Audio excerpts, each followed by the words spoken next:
A fibrose cística, também conhecida como doença do beijo salgado, é uma doença crônica e genética com transmissão autossômica recessiva, ou seja, o indivíduo precisa ter os dois alelos que codifiquem a doença.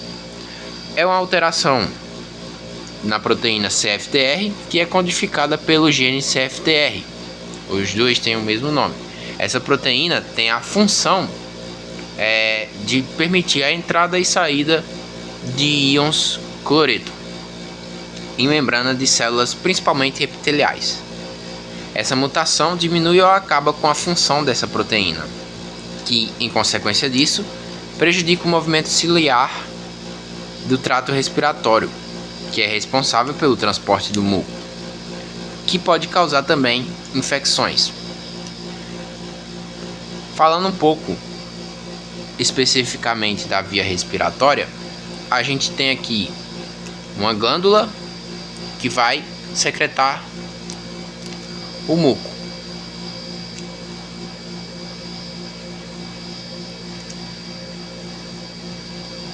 Numa situação fisiológica normal, a gente tem dois canais. O canal de cloreto e o canal de sódio.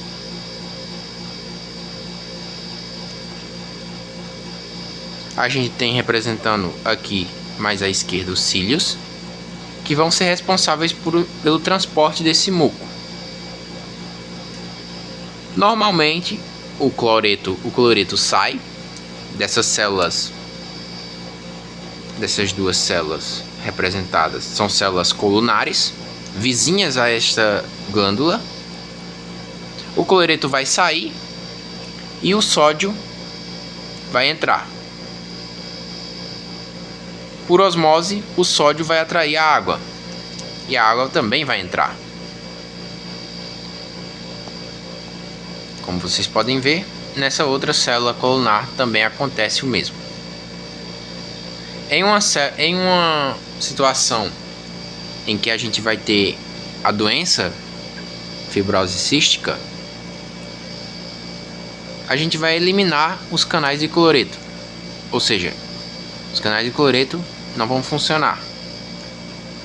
Com o mau funcionamento dos canais de cloreto, vai entrar muito sódio e muita água, acompanhando o sódio.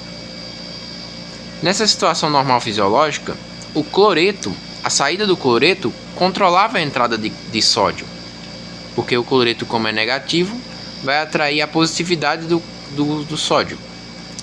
Já que aqui a gente não tem cloreto, ou seja, não vai haver mais saída de cloreto, o cloreto vai se acumular dentro da célula colunar, atraindo ainda mais a positividade do sódio e, em consequência disso, atraindo mais água. Com mais água dentro da célula colunar, a gente vai ter pouca água desse lado de fora, pouca água. Essa baixa quantidade de água vai deixar o muco espesso. Como vocês podem ver a diferença de cor, aqui está um pouco mais escuro. Esse muco espesso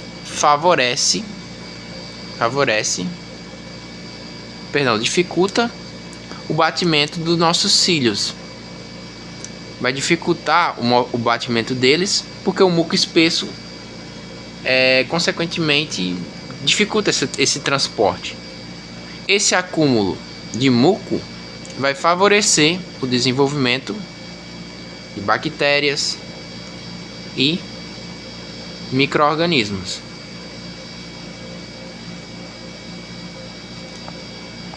Facilitando a propagação de doenças e infecções no nosso trato respiratório.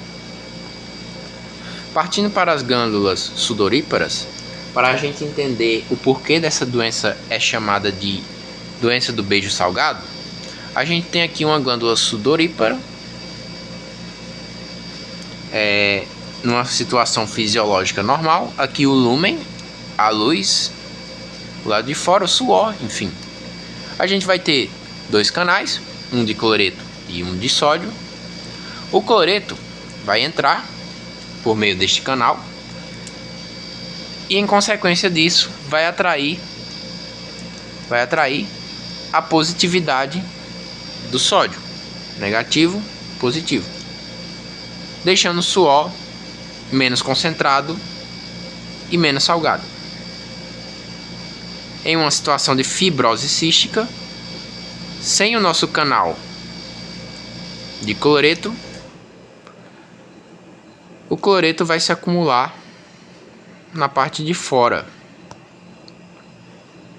E, em consequência disso, novamente, puxando a positividade do sódio. Com mais sódio no suor, mais salgado.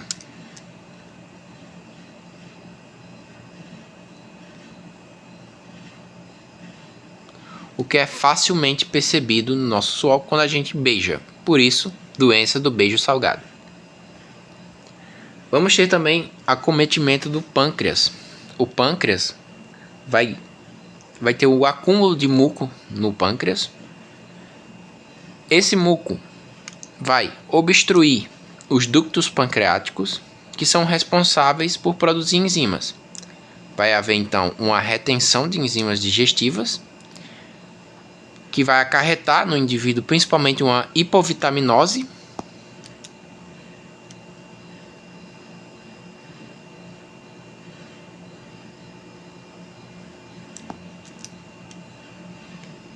que é uma falta de vitamina. Essa retenção vai inflamar o nosso fígado, o nosso pâncreas, perdão. O pâncreas inflamado, desenvolvendo a pancreatite, vai desenvolver uma insuficiência pancreática exócrina, causando assim diabetes. Porque o pâncreas é o principal produtor, por meio das células beta, de insulina.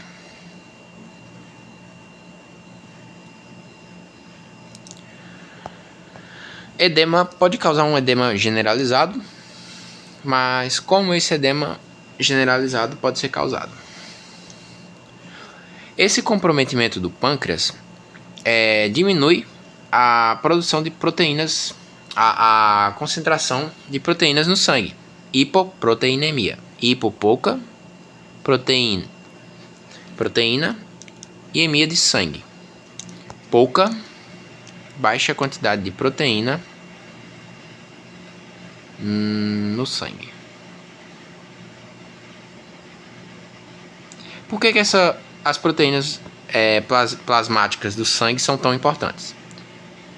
Essa hipoproteinemia diminui o substrato para o fígado. O fígado é responsável por produzir essas proteínas plasmáticas.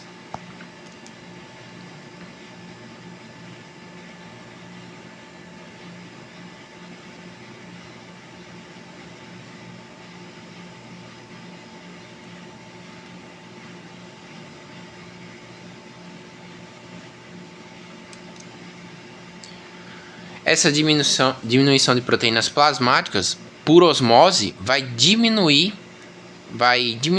aumentar a saída de água para o meio extracelular.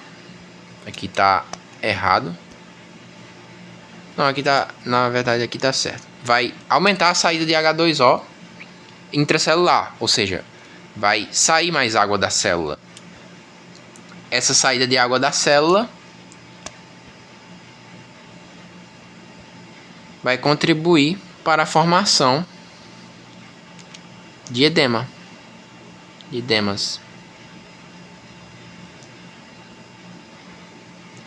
Alguns sintomas são o suor salgado, como eu já disse, a tosse com catarro espesso nas vias respiratórias, falta de ar, desnutrição principalmente por hipovitaminose e fezes volumosas. O diagnóstico é feito através principalmente da análise da quantidade de cloreto no suor. E o tratamento é feito usando enzimas pancreáticas para a digestão, para mitigar a desnutrição, suplementação vitamínica, pelo mesmo motivo, inalações com mucolíticos, antibióticos para prevenir infecções, principalmente infecções provenientes do trato respiratório, fisioterapia respiratória diária e, em alguns casos, o uso de moduladores do gene CFTR.